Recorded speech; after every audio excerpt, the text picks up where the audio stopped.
네, 그래서 트랜스포트 레이어에서의 서비스 중에서 이제 어떤 애플리케이션 종류에 따라서 어떤 종류의 트랜스포트 레이어 서비스가 필요할까라는 거죠. 그러니까 여러분들이 응용 프로그램 앱을 짤 때 예를 들어서 웹 서버냐 아니면은 뭐 뱅킹 인터넷 온라인 뱅킹 서비스냐 아니면은 뭐그 e캠퍼스에서 리포트를 숙제를 제출하고 채점하는 사이트인지 또는 넷플릭스 같은 비디오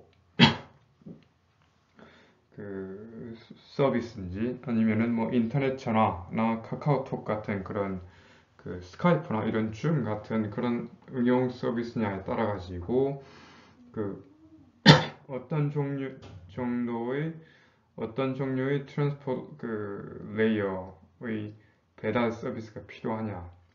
뭐 예를 들어서 그런 거죠. 우편 같은 경우에는 뭐 빠른 우편 있고 등기 우편 있고 뭐 그렇죠. 그래서 일반 우편이 있고 그래서 보면은 그 우편 종류는 그 트랜스포트 레이어 배송 서비스의 일종인 거죠. 뭐 당일 배송, 새벽 배송, 그죠? 새벽 배송. 그다음에 등기 우편 같은 경우에는 수신자가 받은 다음에 자기가 받았다라고 그 사인을 확인을 필요로 하는 그러니까 보낸 우편물 패키지가 반드시 같다라는 것을 수신자의 사인으로 하여금 확인해주는 서비스가 등기 우편이고 그다음에 빠른 우편은 뭐 빨리 보내는 거죠. 그래서 그것도 각각 뭐냐면은 여러분들이 우편물을 보낼 때 어떤 트랜스포트 서비스를 받을 거냐 뭐 빠른 배달이냐 등기 배달이냐 그죠? 뭐 그런 개념이라고 생각을 하면 됩니다. 그래서 여러분들이 그 5개의 레이어 다시 더 넘어보면 첫 번째 레이어에서는 맨 밑에 레이어는 피지컬 레이어, 두 번째 레이어가 뭐였죠? 그 링크 레이어, 뭐 3G, 4G, 5G, 세 번째가 주소하고 라우팅하는 네트워크 레이어, 네 번째 레이어가 그 트랜스포트 레이어, 배달 레이어, 배송 서비스 해주는 레이어고 다섯 번째 레이어가 애플리케이션 레이어 있는데 애플리케이션 레이어는 바로 TCP 소켓 또는 UDP 데이터그램으로 열어서 트랜스포트 레이어하고 커뮤니케이션 하죠. 그래서 어떤 정도의 배송 서비스가 트랜스포트 레이어에서 준비되고 있어야 되느냐라는 것들. 그 다음에 그 여러분들이 하고자 하는 그 제작하고자 하는 응용 프로그램의 그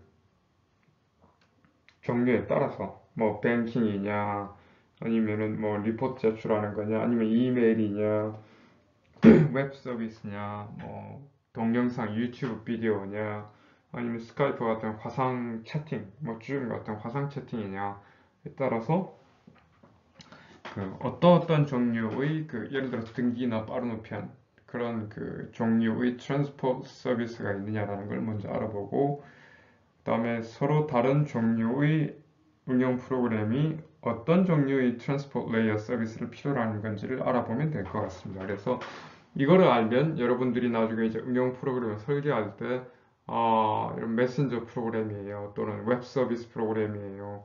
또는 뭐 VOD 서비스 프로그램이에요. 아니면은 화상 채팅하는 서비스예요.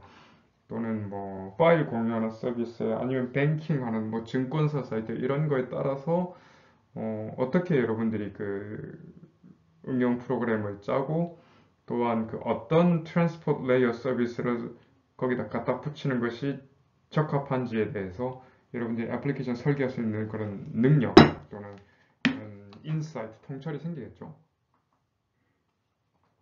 그래서 첫 번째가 뭐냐면은 어쩌면 가장 중요하다고 볼 수 있는데 그 100% reliable한 데이터 트랜스퍼 100% 신뢰성 있는 데이터 전송이 가능한지의 여부입니다. 그러니까 A를 보내면 A가 가야 되는 거고 100을 보내면 10이 가는 게 아니라 100이 가야 되고 100을 보내면 1000이 가야 돼. 뭐 1000이 가는 게 아니라 뭐 100이 가고 이런 거죠. 그래서 보낸 그대로 신뢰성 있는 데이터 전송이 가능하냐 reliable한 데이터 트랜스퍼가 가능하냐라는 거죠.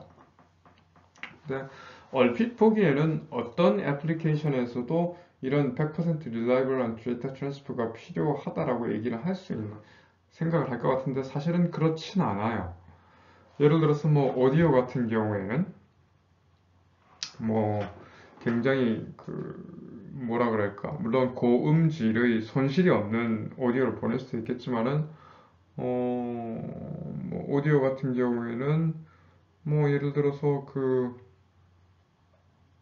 조금 로스가 있어도 데이터 로스가 조금 있어도 사람이 말하는 말을 그냥 들을 수 있을 정도 음질이 조금 저하가 된다든가 여러분들 보면 인터넷 전화 같은 경우에 보면은 실제 화상 채팅이나 음성 채팅을 할 때 보면은 좀 음질이 썩 별로 그렇게 좋진 않죠. 실제로 옆에서 바로 듣는 것보다는 그죠. 그래서 보면은 약간 실제 오리지널 음을 완전히 복원은 못하다 쓴다 다 치더라도 물론 이제 뭐 고음질의 뭐 클래식 뭐 음악 같은 것 같은 경우에는 뭐 무손실 음원 같은 걸 써서 손실이 없는 데이터를 완전히 보내주는 그런 서비스도 있긴 하지만 사실 오디오 같은 경우에는 보통 대부분의 경우는 알아들을 수 있는 정도면은 데이터가 조금 손실이 있어도 알아들을 수 있는 정도 뭐 음질이 조금 다운이 된다든지 뭐 그렇게 돼도 별 문제가 없죠. 끊기지 않고 들리지만 있는다면 그래서 예를 들어서 이런 음성 채팅이라든가 화상 채팅 또는 이런 비디오 같은 경우에는 조금 뭐 예를 들어서 비디오 같은 경우에는 보통 뭐 HD 같은 경우에는 뭐 대략 해상도가 1920 곱하기 1080 정도 되나요? 뭐 대략 그 정도였던 것 같은데 가로 세로 그러니까 한 장에 화면 하나에 100만 화소가 들어가는 거예요. 100만 화소가 들어가는 건데 이제 100만 화소에 보면 여러분들이 비디오가 보면은 특히 이제 뭐 넷플릭스 같은 걸 보면은 처음에 비디오 유튜브도 마찬가지로 처음에 비디오로 시작하면 약간 좀 깨지는 화면도 나올 때가 있죠. 그죠? 약간 네트워크 상황이 안 좋다면은 픽셀 하나 두 개 정도가 약간 좀 색깔이 뭐 다르게 나온다든가 아니면 약간 좀 깨지더라도 전체 화면을 보는 물론 고해상도 영화 같은 걸 볼 때는 그런 것들이 굉장히 거슬릴 수도 있겠지만 그냥 온라인 세미나를 본다든지 뭐 온라인 비디오를 본다든지 온라인 화상 강의를 볼 때는 뭐 실제로 얼굴 보듯 교수 얼굴을 실제 얼굴 보듯 뭐 쨍한 화면으로 보는 게 아니라 약간 좀 뭉개지고 작은 화면도 강의를 알아들을 수 있을 정도면은 별 그렇게 문제가 없이 보는 경우가 많죠. 그죠, 그렇습니다. 그래서 이런 오디오나 비디오 같은 경우에는 조금 100% reliable한 데이터 트랜스퍼를 쓰지 않고 그냥 되도록이면은 좋은 걸 받았으면 좋겠지만 뭐 예를 들어서 데이터 한 픽셀, 두 픽셀 정도가 뭐 깨진다거나 색깔이 변한다거나 아니면 그렇게 해도 전체를 뭐 알아보는 데는 별로 지장이 없다. 근데 예를 들어서 인터넷 뱅킹 앱 같은 경우에는 꽤 문제가 되겠죠. 뭐 10을 보냈는데 100이 간다든가 100을 보냈는데 10이 가면 문제가 되니까 그런 보통 이런 파일 트랜스퍼, 데이터 트랜스퍼 같은 경우에는 이런 100% 신뢰성 있는 데이터 트랜스퍼가 굉장히 중요하고 근데 이런 오디오나 비디오 같은 멀티미디어 데이터는 조금 화질이나 음질이 조금 다운이 돼도 뭐 알아볼 수 있으면 되는 경우가 뭐 구체적으로 뭐 여러분들 화상 강의를 하다 보면은 그렇죠. 실시간 화상 강의를 하다 보면은 뭐 교수 표정이 잘 안 보일 때도 있고 그죠. 그렇게 해도 뭐 이렇게 치명적인 문제는 아닐 수 있죠. 그죠. 근데 물론 이제 치명적인 때가 있을 수도 있습니다. 예를 들어서 원격 수술 같은 경우에는 원격으로 외과의 수술을 하는 그런 상황에서는 이렇게 개복된 수술 중인 환자의 안에의 장기 상태에 대한 이미지나 이런 것들이 굉장히 깨끗하게 딜레이 없이 아주 깨끗하게 전송이 돼야 되고 그래야 원격으로 수술을 참관을 하거나 집도를 할 수 있겠죠. 그죠? 그래서 그런 경우도 있지만 거의 그렇지 않은 그런 굉장히 미션 크리티컬한 경우를 몇 가지 경우를 빼하고는 거의 대부분의 같은 경우는 오디오나 비디오 같은 경우에는 100%의 신뢰성 있는 데이터 트랜스퍼를 굳이 그렇게 하지 않아도 된다라고 얘기를 많이 얘기하고 있습니다. 그렇죠? 그리고 사실 뭐 왜 또 그러냐면은 예를 들어서 보통 비디오 같은 경우에 풀 HD 화면이라고 치면은 1초에 보통 30프레임 정도, 30장 정도가 돌아간다고 얘기하고 그 다큐멘터리 같은 영화나 다큐멘터리 같은 그런 고품질의 화면 같은 경우에는 1초에 60프레임까지 가죠. 근데 보면은 화면 한 장을 이루는 그 데이터가 화소만 해도 1920 곱하기 1080 정도고, 그죠? 그러니까 화면 한 장이 100만 픽셀이고, 100만 픽셀이 왔다 갔다 할 때마다 이 픽셀 갔니 안 갔니, 저 픽셀 갔니 안 갔니, 제대로 갔니, 뭐 내가 보낸 대로 갔니를 일일이 그거를 제대로 갔는지를 등기우편처럼 체크를 하려면은 너무 오버헤드가 커서 해야 될 일이 너무 많아서 그냥 쭉 보내고 보내면 보내는 대로 받고 못 받은 건 못 받은 대로 그냥 화면 깨지고 그죠? 그러다가 그 많이 못 받으면은 그냥 많이 깨지면 사용자가 그냥 비디오를 끄겠죠. 더 이상 안 보는 그렇게 되는 거죠. 그죠? 그렇습니다. 그 다음에 이제 그 타이밍. 그죠? 타이밍. 뭐 예를 들어서 그 타이밍이 중요한 앱이 있습니다. 예를 들어서 송신자가 보내고 난 다음에 수신자가 그것을 봤는데 보통 이제 실시간으로 진행이 돼야 되는 이런 그 응용 프로그램 같은 경우는 타이밍이 굉장히 중요합니다. 예를 들어서 뭐 전화를 걸어서 안녕하세요 했는데 네 안녕하세요라는 답이 나올 때까지 그 답이 걸리는데 10초가 걸린다든지 그러면 전화가 잘 안 됐는데 하고 그냥 끊겠죠. 보통 이제 사람이 안녕하세요 얘기했을 때 뭐 0.5초 또는 1초 내에 바로 안녕하세요라는 답이 나와야 보통은 이 전화가 잘 작동이 되네 라고 얘기를 하겠죠. 그 다음에 게임 같은 경우에도 이런 게 굉장히 중요하죠. 게임 서버 렉이 걸려서 뭐 예를 들어서 땅에 잠깐 자기 그 아이템을 내려놨다가 다른 장비를 하고 난 다음에 그 땅에 놨던 아이템을 다시 들려고 보니까 분명히 난 다시 들었는데 그때 렉이 많이 걸려가지고 그냥 땅에 내팽개쳐 있는 상황에 있다가 다른 유저가 그걸 갖다 확 집어가면은 신경질 나겠죠, 그죠? 그리고 그 다음에 뭐 공격 커맨드나 뭐 상대방이 공격 마법을 걸었을 때 방어 마법을 쳤는데 그 방어 마법을 명령을 치고 난 다음에 실제로 방어막이 뭐 배리어가 이렇게 쳐지기까지 10초 이상 걸리면은 굉장히 짜증나는 상황 발생하고 그렇게 되면 실제로는 굉장히 뭐 폭력 사태나 게임 회사를 대상으로 한 고소 건도 많죠. 그죠? 그래서 이러한 근데 예를 들어서 뱅킹이나 아니면은 뭐 리포트 제출 같은 경우에는 뭐 물론 이제 그 마감 시간 바로 이제 직전에 보낼 때는 그렇게 좀 중요할 수도 있겠지만 거의 대부분은 뭐 이메일도 그렇지만은 보내고 뭐 한 1분, 2분 정도 있다가 받게 되는 건 별로 그렇게 별 문제 없죠. 그래서 이런 신뢰성이 굉장히 중요한 데이터 트랜스퍼가 있고 데이터 앱 애플리케이션이 있고 그다음에 또 이 타이밍 인포메이션 특히 실시간성이 중요한 이런 응용들 같은 경우에는 굉장히 뭐라 그럴까 이 타이밍 정보가 중요하죠. 그래서 딜레이가 데이터를 딱 보내고 패킷을 보내고 난 다음에 그것이 전송이 될 때까지의 그 지연 시간이 낮아야 제대로 돌아간다. 뭐 이런 거죠. 그죠? 그렇습니다. 그리고 그 다음은 이제 throughput.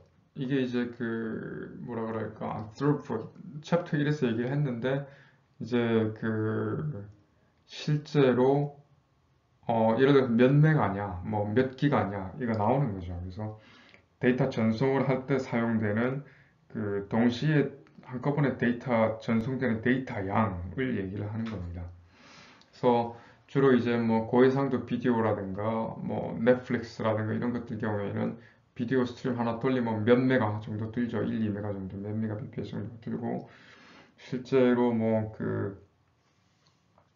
이런 유튜브 같은 데 들어가서 여러분들이 뭐 화질 선택해서 뭐 320p, 480p, 720p, 1080p 뭐 이런 식으로 점점 올리면 점점 더 올라가죠. 그죠? 그래서 이런 고해상도 HD 또는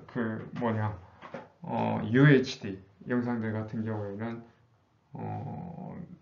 영상이 제대로 보여지기 위해서는 최대한 예를 들어서 1메가 또는 5메가 또는 10메가bps의 throughput이 트랜스포트가 보장이 돼야 되는 거죠. 그죠?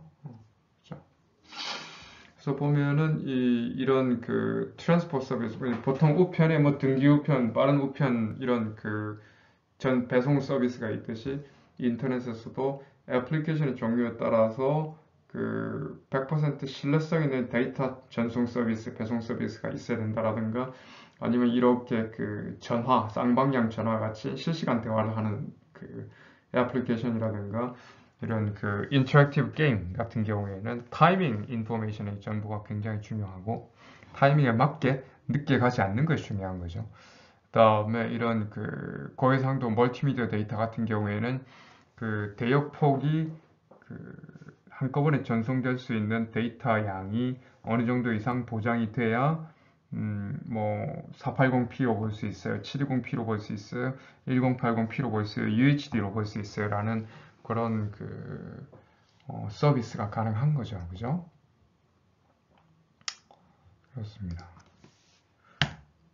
그리고 이제 뭐 보안 서비스도 있죠. 보안 예를 들어서 신용카드 넘버를 인터넷으로 보낼 때 그 신용카드 넘버가 그대로 노출되는 게 아니라 신용카드 번호를 뭐 이렇게 쓰고 난 다음에 뭐라 그럴까 그걸 암호화해서 보내면은 받는 쪽에서 신용카드 회사에서 그 넘버를 받아서 암호를 풀고 확인할 수 있대.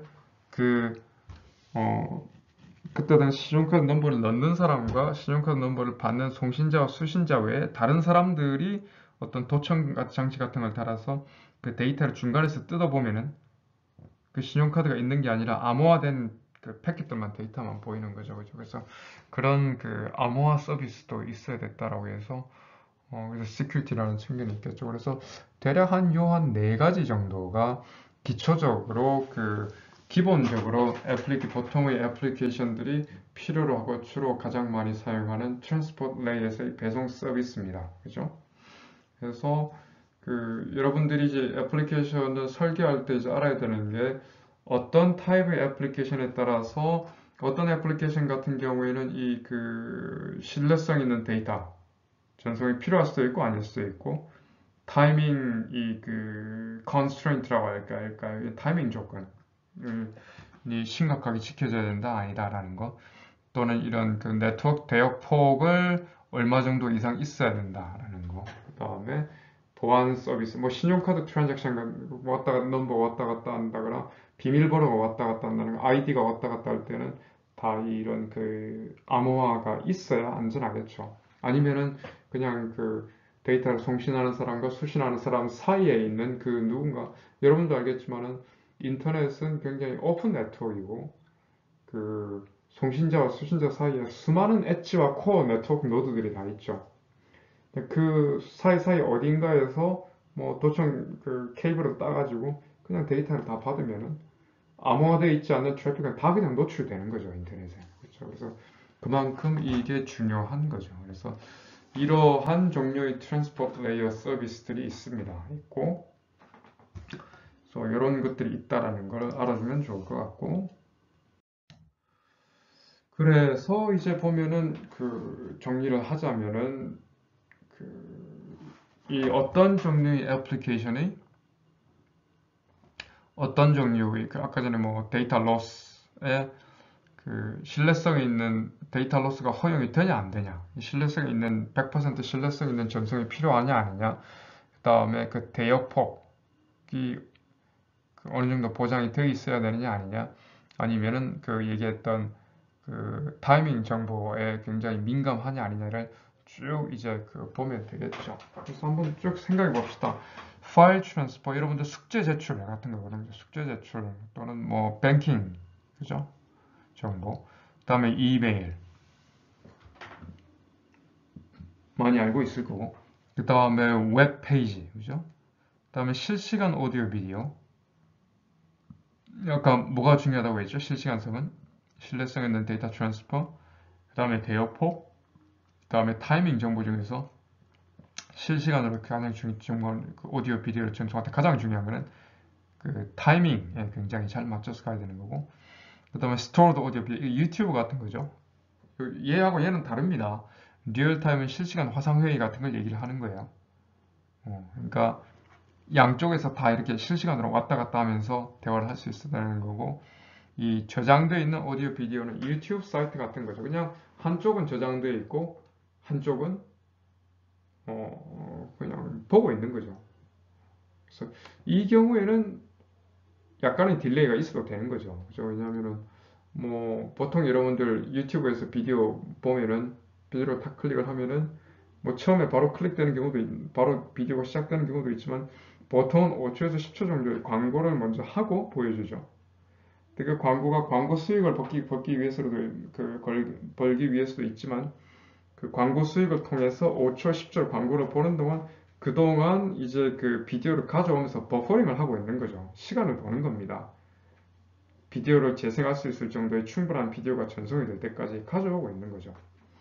그 부분이고, 다음에 그 인터랙티브 게임, 그러니까 사용자들이 서로 이렇게 인터랙션을 하는 주고받는 게임 같은 경우에는 아까 전에 뭐가 중요하다 그랬죠? 게임을 할 때는 뭐 공격하고 방어할 때 커맨드가 빨리빨리 먹혀야 되니까 그래서 타임 센시티비티가 굉장히 중요하다고 얘기했고, 텍스트 메시징 같은 경우는 카톡 같은 거죠, 그죠? 그래서 쭉 보면은 파일 트랜스퍼 숙제 제출할 때는 예를 들어서 데이터를 한번 쭉 생각을 해봅시다.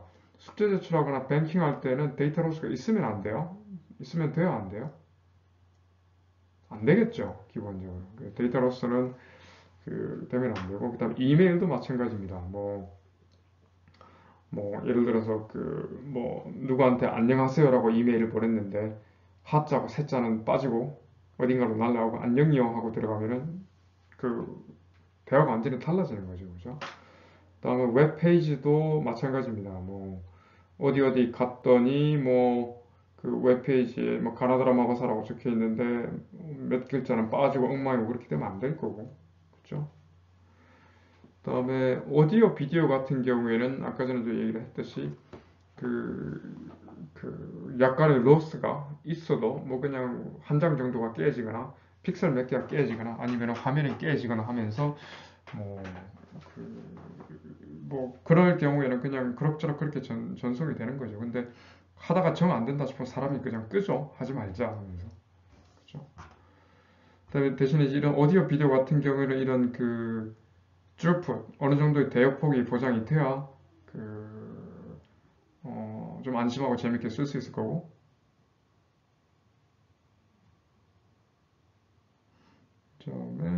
그다음에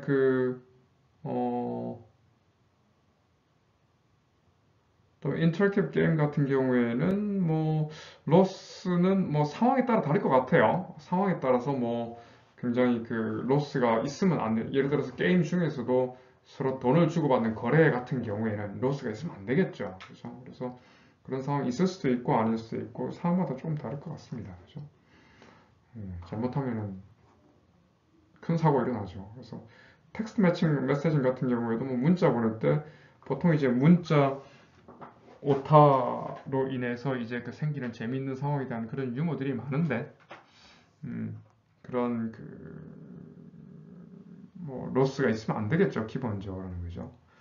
그리고 그래서 보면은 데이터 로스가 굉장히 민감한 100% reliable 데이터 트랜스퍼가 필요한 앱들이 대략 보면은 한 요런 부분, 그죠? 요런 부분이고, 뚜루풋이 중요한 부분이 전송 속도가 전송 대역폭, 그죠? 한꺼번에 많은 데이터를 보낼 수 있는 중요한 게 멀티미디어 정도.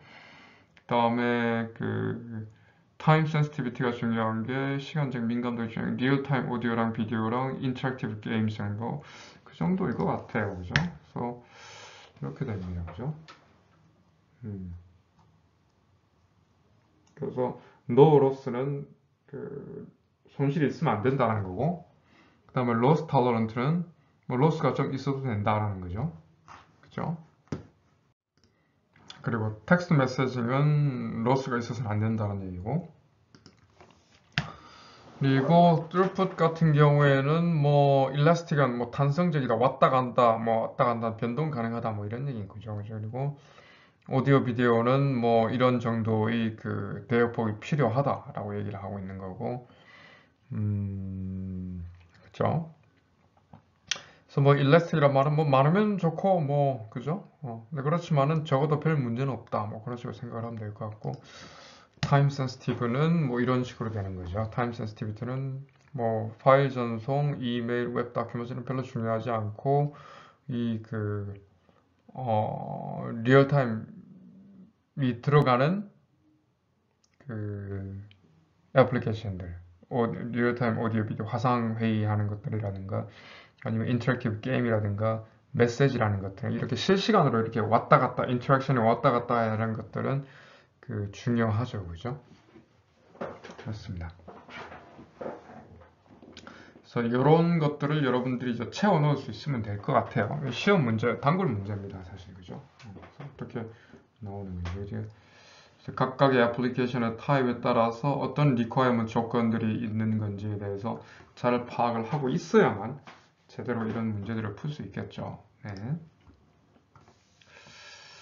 그래서 이제 그 이러한 그 기준에서 봤을 때 이제 인터넷에서 제공하는 트랜스포트 서비스가 어떤 게 있느냐라는 걸 보면 크게 두 가지입니다. 하나는 TCP고 하나는 UDP예요. 하나는 TCP고 UDP인데 다릅니다. 그죠? 그래서 봤을 때 그러니까 인터넷은 뭐 다른 여러 가지도 있어요. 뭐 그 RTSP도 있고 RDCP도 있고 뭐 여러 가지가 있는데 근데 대표적으로 가장 많이 쓰이는 게 TCP하고 UDP입니다. 가장 많이 그렇게 생각하면 되겠네요. 그래서 TCP 같은 경우에는 이제 어떤 식으로 100%그 신뢰성 있는 데이터 트랜스퍼를 해줍니다. 그러니까 등기 우편 서비스죠. 그죠? 그 다음에 flow control, congestion control 뭐 이런 게 있는데 이거는 뭐냐면은 뭐 그 가다가 갑자기 패킷이 많이 몰려서 그 뭐 예를 들어서 그 고속도로 혼잡 상태, 고속도로에서 톨게이트에서 자동차가 적을 때는 싱싱싱 잘 달리는데 그 자동차가 많으면 밀리죠. 그죠? 그래서 천안에서 서울까지 보통 1시간이면 가는데 밀리면은 뭐 2시간, 3시간이 걸리기도 합니다. 그래서 그런 상황을 컨제스천이라고 얘기를 합니다. 근데 보면 이 컨제스천이라는 게 뭐냐면은 고속도로 위의 자동차는 네트워크 위의 패킷하고 똑같아요. 마찬가지로 네트워크도 뭐 100Mbps, 1GBps로 되어 있는데 거기에 갑자기 1Mbps짜리 패킷들이 뭐 1000개, 만개, 10만 개 몰리면은 그 컨제스천 상황이 발생하면서 밀리죠. 근데 밀리게 되면은 어떻게 돼요? 그 밀린 패킷들이 그 라우터에서 패킷 큐잉을 하다가 그 패킷 큐의 사이즈가 예를 들어서 뭐 10메가다. 근데 10메가바이트 이상의 패킷이 모이면은 패킷 큐가 차면은 그 다음부터 도착하는 패킷은 그냥 버립니다. 그죠? 자, 그러면서 여러 가지 문제가 발생하는데 그런 혼잡 상황이 발생할 때는 혼잡 상황을 풀 수 있어야 되겠죠. 계속 혼잡 상황을 있으면은 네트워크 진행이 안 될 테니까. 그래서 어떻게 하느냐면 보통 혼잡 상황이 발생을 하면은 예를 들어서 그 전에 예를 들어 10메가를 보내고 있었다면은 뚝뚝뚝 떨어뜨립니다. 처음에는 10메가를 보내다가 혼잡 상황이 발생이 됐다라는 게 탐지가 되면은 뭐 1메가로 뚝 떨어뜨릴 수도 있고 5메가로 떨어뜨릴 수도 있고 그런 TCP 버전이나 이런 그 TCP 버전이나 그 TCP 그 코드에 따라 달라요. 변종에 따라서 다른데 여러 가지 변종이 있습니다. 예를 들어 10메가 정도, 10메가 bps 정도로 보내다가 갑자기 뭔가 이제 컨제스천, 그 교통 그 혼잡 상황이 발생하면 갑자기 1메가로 뚝 떨어뜨리는 것도 있고 아니면 5메가 정도로 뚝 떨어뜨려서 절반 정도 떨어뜨리고 5메가 상황에서도 혼잡이 발생하면 2.5메가로 떨어뜨리고 그런 그 여러 가지 방법 알고리즘들이 있습니다. 컨제스천 컨트롤 알고리즘들, 혼잡 상황 제어 그런 것들 해주는 거죠. 음. 그래서 뭐 이런 뭐 플로우 컨트롤은 나중에 얘기를 TCP 배울 때 얘기를 하면 될 것 같고 TCP 서비스는 신뢰성 있는 데이터 트랜스퍼를 하고 그 다음에 동시에 그 혼잡 상황에서 음, 그 패킷 조절해주는 그런 게 있는 훌륭한 프로토콜입니다. 근데 대신 이제 뭐 그 타이밍 정보 같은 걸 제공을 안 해주는 뭐 예를 들어서 그 타이밍 센시티브한 애플리케이션들 같은 경우에는 조금 이런 그런 기능은 제공을 하지 않습니다. 제공을 하지 않고 그다음에 밴드위스 그 throughput 대역폭 보장 서비스도 없고요. 그다음에 그 보안에 대한 그 고려도 없습니다. 기본적으로. 그래서 대표적으로 TCP를 쓰는 이유는 100% 신뢰도. 그래서 그 파일 트랜스퍼, 파일 전송은 거의 대부분 TCP를 씁니다. 기본적으로. 그렇죠? 그래서 TCP는 일단은 지금 현재로서는 그 릴라이어블한 데이터 트랜스포트 서비스를 제공한다. 인터넷에서. 그 정도로 알면 좋을 것 같고 그 외에 이제 컨제션 컨트롤 같은 거 한다라는 거 얘기하는 거. 그 다음에 사실 보면은 이렇게 그 릴라이블 데이터 트랜스퍼라는 게 뭐냐면은 100% 보낸 거는 100% 간다라는 얘기는 뭐냐면은 그만큼 일을 더 많이 한다는 얘기죠. 보내고 갔니 안 갔니 확인하고 안 갔으면 다시 보내고 갔니 안 갔니 확인하고 안 갔으면 다시 보내고 그러니까 일이 많아요. 복잡합니다.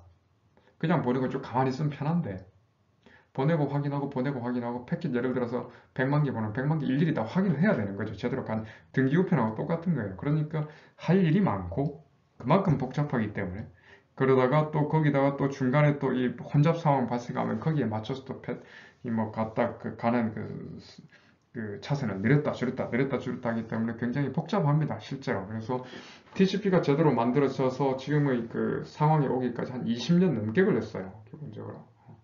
물론 지금도 계속 발전하고 있고, 물론 상당히 성숙한 버전으로 쓰고 있긴 하지만, 그래서 지난 한 80년대, 90년대 사람들이 구체적으로 굉장히 그 네트워크 연구하는 사람들이 가장 그 연구에 집중을 했던 이 그 산물, 수천 명, 수만 명의 그 정말 뛰어난 연구자들, 과학자들, 공학자들이 그 머리를 싸매고 수천 편, 수만 편의 논문을 그 양산을 하면서 지금의 버전으로 완성된 그 TCP가 있습니다. 그래서 사실 굉장히 일종의 인류의 문화유산이라고 봐도 돼요. 그래서 이런 거를 쓰고 있으니까 여러분들은 그 네트워크 프로그램을 짤 때 뭐 이런 뭐 100% 그 신뢰성 있는 전송 이런 그다음에 컨제션 컨트롤 이런 거 전혀 고민 안 해도 네트워크 상황이 전혀 고민 안 해도 그냥 갖다 쓰면은 자동적으로 굴러가는 거죠. 그렇습니다. 근데 이게 그만큼 일을 많이 하기 때문에 이 타이밍 같은 거 힘들어요, 맞추기. 그죠? 힘듭니다. 타이밍 정보 맞추기 힘들어요. 일일이 다 확인해야 되기 때문에. 그 다음에 대역폭도 이런 작업도 사실은 뭐 예를 들어 1메가 보장, 10메가 보장 그런 서비스 못 합니다. 안 합니다, 기본적으로. 보안도 마찬가지고요. 그죠? 그 정도 알고 있으면 될 것 같고 이제 UDP는 완전 반대 개념입니다. UDP는 완전 반대 개념입니다. 얘는 아무것도 안 해요. 아무것도 안 합니다. 그냥 아무것도 안 하고 그냥 그 데이터 송신하는 그대로 그냥 보냅니다. 가다가 그냥 뭐 로스 일어나면 뭐 그냥 없어지고 뭐 가다가 뭐 순서가 뒤바뀌면 그냥 바뀌는 대로 가는 거고 아무것도 안 해요. 그래서 그냥 그 뭐냐 신뢰성 없어요. 꼭 그냥 보내고 뭐 받겠으면 받고 뭐 못 받으면 그냥 못 받으면 네가 그냥 관두고 때려치워 뭐 이런 거죠. 어떤 거겠어? 그러니까 비디오죠. 비디오 보낼 때 그 초기에 물론 요즘은 비디오 TCP로 많이 보내는 건 있습니다. 여러분. 근데 대표적으로는 그 예전 같은 경우에는 그냥 비디오 뭐 예를 들어 유튜브 보다가 그냥 그 비디오가 깨지면 그냥 알아서 1080p를 보다가 뭐 자꾸 깨지면 알아서 그냥 720p 네가 알아서 받아 얘기하고 720p도 제대로 안 되면은 480p 네가 알아서 받아 하고 320p 뭐 그래도 안 되면 치워 뭐 이런 거죠 기본적으로. 그래서 이거는 뭐 신뢰성 제공 안 하고 여기서 하는 건 뭐 아무것도 안 합니다. 기본적으로 아무것도 안 해요. 예. 아무것도 안 하는데 뭐라 그럴까 이런 기능 제공 안 하지만 어쨌든 뭐 뭐 이런 그 군더더기가 없으니까 이렇게 뭐 패킷 보내고 받았니? 뭐 못 받았니? 다시 보내줄까? 그다음에 뭐 혼잡 상황이 그 교통 혼잡 상황이 발생한 이런 거 체크 안 하고 그냥 보냅니다. 그냥 아무것도 안 하고 그냥 보내요. 아무것도 안 하고. 근데 그만큼 단순하겠죠. 간단하고 그죠? 그렇기 때문에 그 뭐라 그럴까 이런 그 빨리빨리 그냥 보내고 그냥 받고 못 받겠으면 치우고 이런 그 앱에 주로 많이 쓰입니다. 그래서 이런 이렇게 타이밍 이런 것들은 없기는 한데, 뭐, 어쨌든 그냥 그런 TCP가 하는 그런 오버헤드가 없기 때문에 그냥 빨리빨리 그냥 보내고, 그냥 쓸 수 있으면 쓰고, 못 쓰면 말고, 이런 서비스가 많이 쓰이죠, 실제로. 그래서 보통은 잘 깨지는 오디오나 비디오 같은 것들, 그죠? 오디오나 비디오나 또는 게임에서 이제 뭐 빨리빨리 왔다 갔다 해야 되는 것들이라든가 그런 쪽에서 이제 UDP를 보통 많이 씁니다. 그죠? 그래서 이 부분은 여러분들이 책을 좀 읽어보세요. 뭐 UDP가 왜 이제 필요한지 이런 것들 완전히 반대되는 개념인 거죠. 그래서 한쪽은 굉장히 잘 정돈된 서비스고 한쪽은 그냥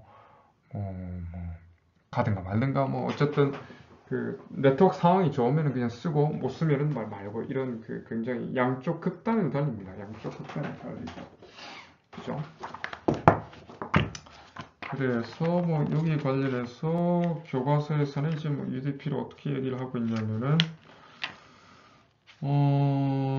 써보면은 자 이제 교과서 86페이지를 한번 봅시다. 86페이지를 보면은 UDP 서비스 되어 있는데 자 UDP는 최소의 서비스 모델을 가진 가장 간단한 전송 프로토콜이에요. 가장 간단한 전송 프로토콜이고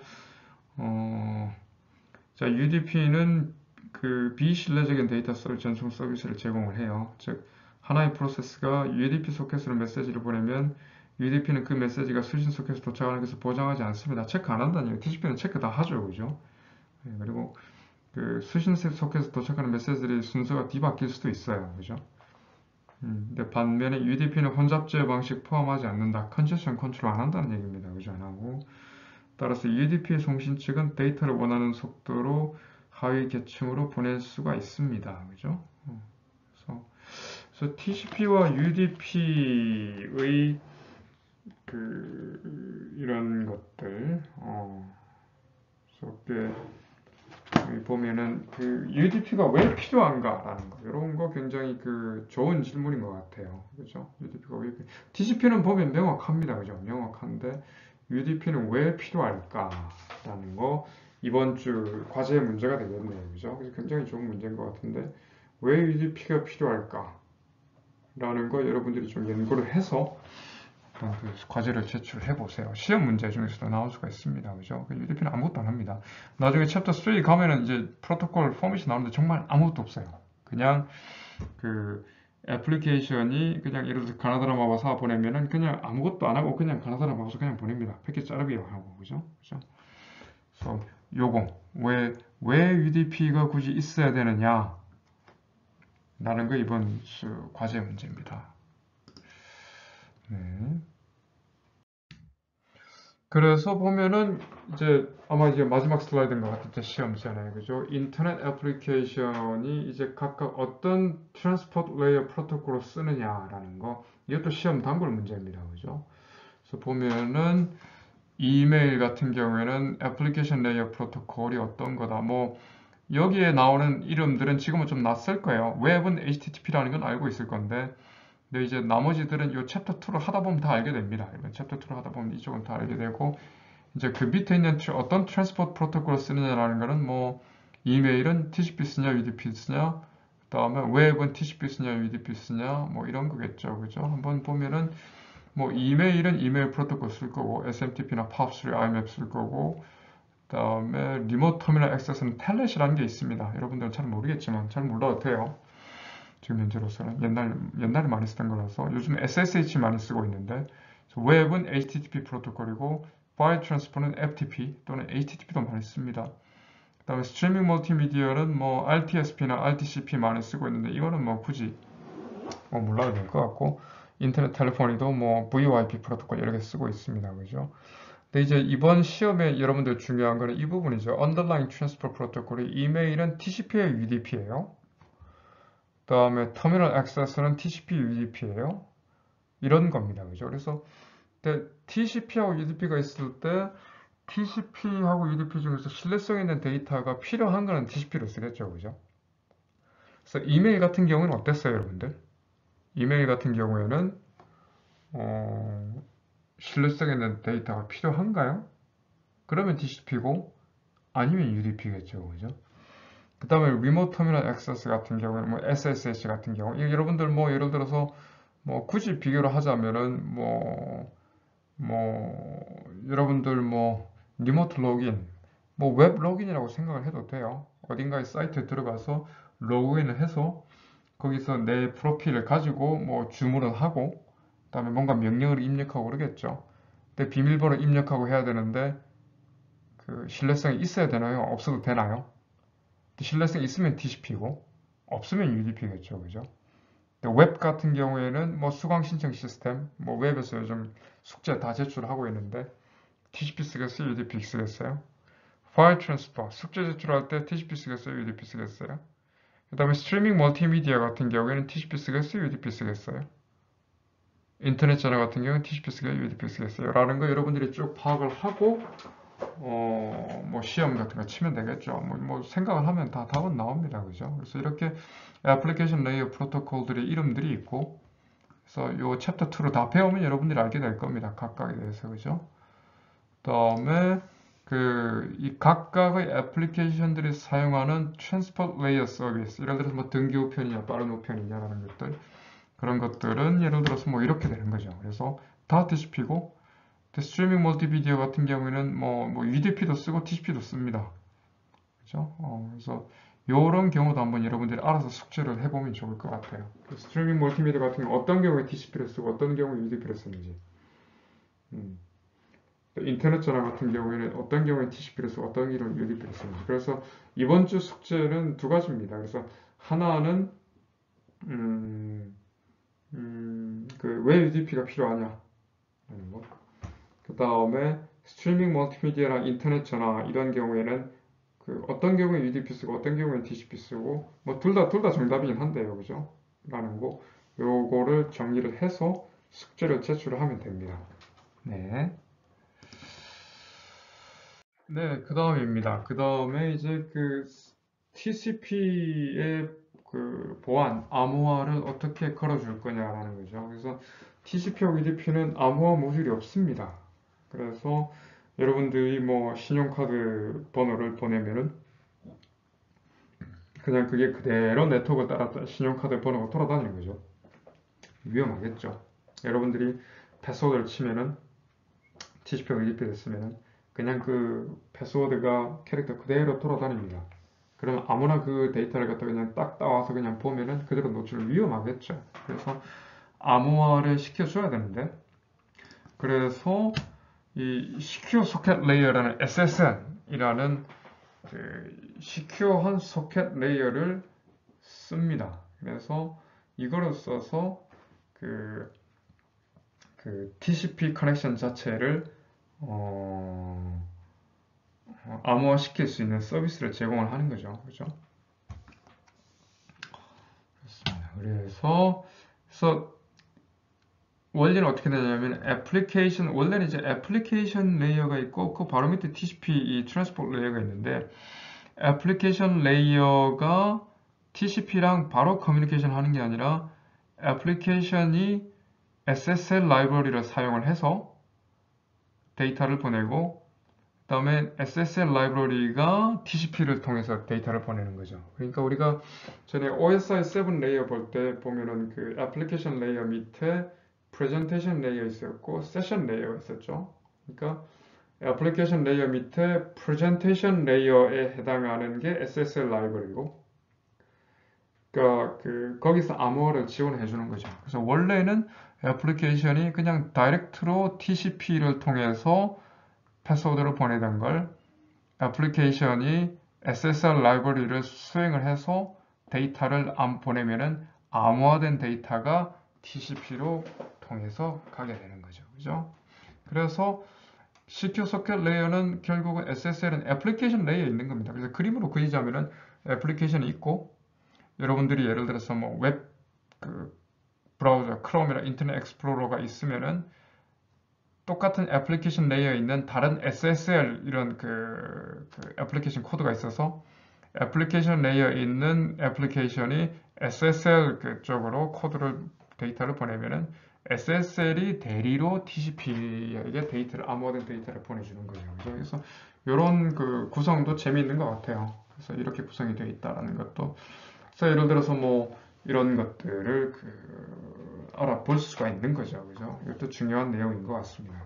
그래서 이렇게 함으로 인해서 TCP도 그렇고 여러분들이 작성한 새로운 그 응용 프로그램도 암호화를 제공하지 않고 있고 암호화 제공할 필요 없고 TCP도 암호화를 제공하지 않지만은 여러분들이 그 코딩을 할 때 여러분들이 애플리케이션에서 SSL 라이브러리를 쓰면은 암호화를 제공하는 코드를 같이 쓸 수 있게 되는 거죠. 그래서 아주 편리하게 되어 있습니다. 그래서 SSL 소켓 API라고 얘기를 하죠. 그래서 애플리케이션 SSL 소켓 API를 통해서 TCP를 통해서 커뮤니케이션하고 이렇게 되면은 그렇죠. 그래서 여러분들이 패스워드를 치면은 그것이 암호화가 된 암호화가 돼서 네트워크를 떠다닌다라고 얘기를 하는 겁니다. 그래서 더 자세한 얘기는 이제 챕터 7 가면 이제 시큐리티 네트워크 보안 쪽에 있으니까 그쪽에서 이제 다루게 돼. 아마 이제 대학원 여러분들이 오게 되면은 그때 다 다루게 될 겁니다. 네, 그래서 이제 챕터 2.1은 끝났어요. 2.1은 끝났고, 그래서 이제 지금까지 배운 걸로 이제 여러분들이 시험을 치게 될 겁니다. 배운 걸로 시험을 치게 될 거고, 이제 시험은 이제 다음 주 월요일 2시부터 시작을 하겠네요. 2시부터 시작을 할 텐데, 이제 뭐 여러분들이 시험 문제, 그 다음에 이 출제 문제들을 다 공개를 하고 있으면은 숙제 문제나 이런 것들을 다 공부를 해서 여러분들이 2시에 이제 인터넷에 여러분들에게 이제 문제가 딱 뜰 겁니다. 근데 이제 그거를 문제가 뜨면은 그거를 여러분들이 풀어서 제출을 하면 돼요. 제출을 하면 되는데 그때 예를 들어서 그 제출을 온라인상에서 줌을 통해서 뭐 실시간으로 아마 모니터링을 하면서 이제 관찰을 하면서 시험을 보게 될 것 같은데 거기에 대한 조금 더 자세한 얘기는 한 목요일쯤에 공지를 하겠습니다. 목요일이나 금요일쯤에 공지를 하게 될 것 같고 그래서 여러분들은 열심히 공부를 하면서 시험 공지를 따라주세요. 그래서 시험 시작은 다음 주 월요일 오후 2시입니다. 오후 2시고 그때 이제 여러분들이 시험 시작을 하게 될 거고 온라인으로 봐요. 온라인으로 보고 그러니까 그때 2시부터 시험을 시작하는 걸로 여러분들이 준비를 하고 그다음에 구체적인 가이드라인은 그때 시간 정확하게 얘기를 하도록 하겠습니다. 그렇죠. 그래서 조금 더 자세한 공지는 이제 목요일이나 금요일쯤에 이제 다시 정확하게 공지를 내줄 거고, 그럼 거기에 따라서 여러분들이 공부를 하면서 목요일이나 금요일쯤에 공지가 나올 테니까 그때 따라서 그 공지대로 움직이면 되겠습니다. 네, 그러면 이제 또 중간고사 이제 됐는데 혹시 이제 질문 안 껴 있으면 또 언제든지 질문해 주시고 보면 질문 많이 해주세요. 질문 많이 하는 학생들에게 또 이제 크레딧이 또 돌아갈 거니까 질문 많이 해주고 또 한 주간 또 열심히 공부를 하시고 시험 공부 열심히 하시고 목요일이나 금요일쯤 정확한 이제 시험 방법에 대해서 공지를 하겠습니다. 네, 감사합니다. 시험 좋은 성적 받으세요.